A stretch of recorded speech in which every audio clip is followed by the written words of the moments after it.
So, what happens after Military Road? I'm Samantha, a rising senior at St. John's College High School, and today we're going to be talking with somebody who has already lived it. And I'm here with, Chris Magnolia, the Magnolia Companies. and I will be asking Chris a couple of questions today. So, our first question is, what did your path look like after graduation? Was it straightforward or were there unexpected turns? Many unexpected turns. I was the type of kid that excelled in a lot of things, but academics was not one of them. Just because my head was in a space where I wasn't thinking much past Friday night, which I think a lot of kids find themselves there. I went to college like I thought I was supposed to. And in high school, my life was very, very structured. When I got to college, it was very unstructured. And that's a big change. Biggest thing I struggled with, and I didn't figure it out for years, was I didn't have goals. And I was not in a good headspace, but I didn't know what to pursue. If you can imagine walking on a track where you have your lines and you know where you're running, I was in a space where I didn't know which way to run, which way to step. And I had never been in that position in my life. I always knew what it was I was trying to pursue. So for 4 or 5 years, I was kind of floating through life trying to find what it is, where was my passion. And I finally found it a couple of years after I graduated, about a year and a half after I graduated. And my life got much, much better at that point. But there were 4 or 5 years where I really was struggling, just didn't know why I was in college, wasn't passionate about anything in particular. And that's, I think, for young people, I think it's to let them know that it's okay to not know what you want to do. I think as long as you realize that's what it's a goal for you to kind of experience different things and find out what you want to do. That's important. I love this piece of advice because it really shows that a lot of kids after high school want to go immediately to college, and a lot of people don't know what they want to study, or they're confused and scared of like what the future holds for them. But it's important to know that everything takes time, and it's okay if your educational path is not linear. It's okay if you have like twists and turns. Second question will be, what do you enjoy the most about leading a family business? Sure, I think there's a couple things. First of all is the ability to influence the people that I work with, which has gotten greater over the years, obviously, the longer that I've been around. That's the most enjoyable thing that I can think of. We love driving the business every day. We love becoming better at what we do. But looking around and seeing the employees that have been with us for 5, 10, 20, we have some that have even 40 years. And that's the funnest part, knowing that we're here, we've built something that other people can use as a vehicle to get what they want in life. The second thing would be community involvement. When my grandfather started this business, and this came through him, through my father and uncle, giving back was always very important for us.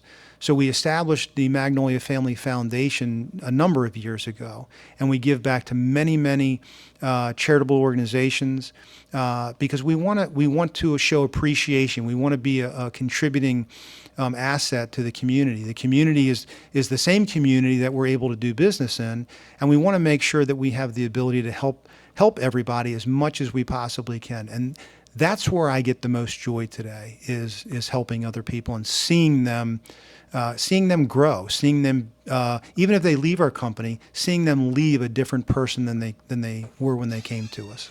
Chris actually came and talked at St. John's at our entrepreneurial class, and I remember him talking a little bit about their giving back program, and him talking to me about how rewarding it is giving back because it shows that you really love and value your community. You want to see your community grow and also be appreciative of what you're doing and sharing any amazing character traits that you have built within your community, and it's good to like share them and be humble, especially.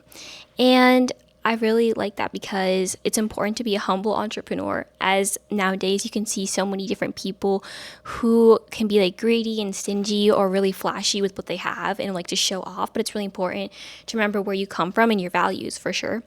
So Chris, take us through what a day in life is like for you when you step into work and what you have to go through in the process. As a business owner, basically what you really want to do is you want to make sure your business is financially healthy. So we're constantly setting financial goals, and everything that we have to do internally to meet those financial goals.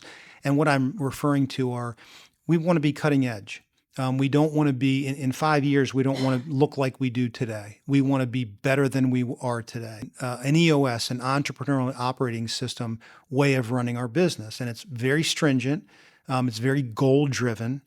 And everybody, all of our leadership participates in everything that we do. But together, we create goals that help us make sure that we're going to be a better company tomorrow. A lot of companies complain about, oh, I don't have this business or I don't have that business because we're too expensive and so forth. And what we try to do, price is important. You have to be competitive in your marketplace. But price is not the only thing. You have to be able to offer a quality job to our customers, and you have to be able to continue to offer value. And that's what our meetings are about. Our meetings are about what additional value can we provide to the community, to the customer, that competitors aren't providing. So we're constantly trying to distance ourselves from competitors to keep a healthy business, to make sure that we're always going to keep our employees happy and employed, which is the most important thing to me. What is success in your eyes of being an entrepreneur working in this type of company that's so big and growing rapidly every single day? And why is success important in an entrepreneur's life? Yeah, kind of a two-part question. I think success in the business revolves around us becoming better every day. It's very easy to choose the wrong goals, work very hard in the wrong direction. And that is unfortunate sometimes. You have to choose the right goals, and that's kind of what a leader has to do. They have to make sure that the goals that we're working towards are the right goals. And as long as we're achieving the goals, and as long as we're making ourselves a better company tomorrow than we were today, that's what success looks like. Everything else kind of follows that. Materialistic things, I think it's natural for every entrepreneur, every business owner, even most people, to want to have certain materialistic things, whether it's a nice home or a nice car. The reality of it is most materialistic things are not gonna fulfill you. What doesn't dissipate is your effect on other people, whether it be the people in the community or your employees. And that's where I get the biggest joy today. When we do things, my brother was instrumental in helping us establish a leadership and development program here at the Magnolia Companies.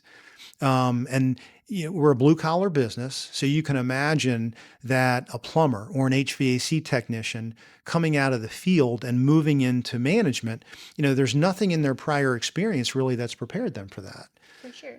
And most of the tradespeople haven't gone to college to have any exposure to any type of classroom management training. People are going to be limited in how long they can do this work. Their bodies are going to break They down can at only some give point. like so much. Yes. Yeah, their bodies, you can't do it at 60 what you could do at 25. For sure. So we want to make sure that they're prepared with the skills and tools that are going to allow them to develop into other areas of our business. So again, it's giving back and seeing the progress that people have made. I really think that differentiates Magnolia Companies from any other plumbing companies that are like really big in the market out there, because as you heard Chris was saying, he really cares about his team and how their well-being is doing. And I think that when one person succeeds, everybody succeeds. And that's how like a team works.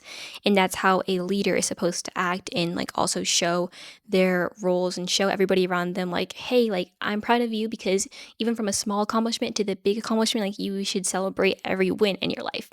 And that's like really important. And Chris, do you want to explain to us a little bit how I heard that you do little classes for the people that you work for, that work under you, and how you help them manage their finances, because a lot of people sometimes aren't very well educated. It's important for them to have a leader that really shows them the ways and makes them feel comforted in the job. Absolutely. A number of years ago, I was at the eye doctor and I was getting fit for new glasses. And the young man who was working with me, we got to chatting, and he was telling me, how he had recently been married, but he was living with his parents and he had about $100,000 worth of debt. And I said, well, God, how did you get into that situation? And he was a local Montgomery County public school graduate who ended up going to a private college. And I said to him, I said, why did you do that? What was the driver in the decision making? And he said, Mr. Magnolia, my parents were immigrants and they weren't really educated to help me make the decision. Heard this story over and over and over.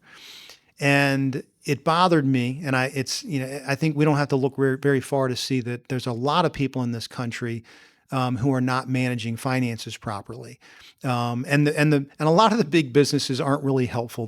They're making credit cards available to you. It almost seems like when you come out of the womb, and they know what they're doing, and so I tried to make it a point to do some basic financial management with our staff. As a person and as an individual, and to really get and achieve those goals that maybe one has to buy a house or expand their family, and with expanding comes more costs.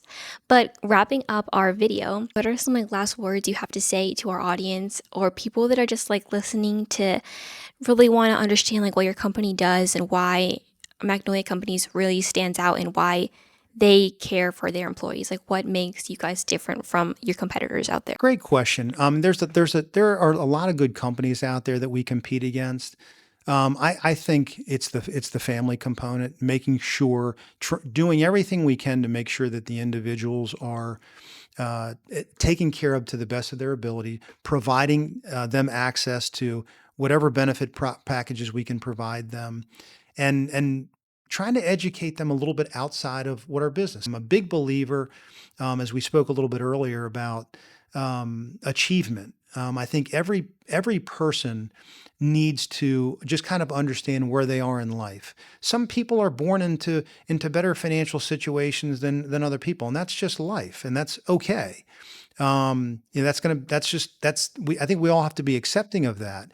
What people, I think, really need to do is understand where they are and what it is that they have to do to get to where they want to be. It just tends to be those individuals that start out with a little less, they're a little hungrier, and they typically do better because they don't just have things. They have that drive, that they the go-getter energy.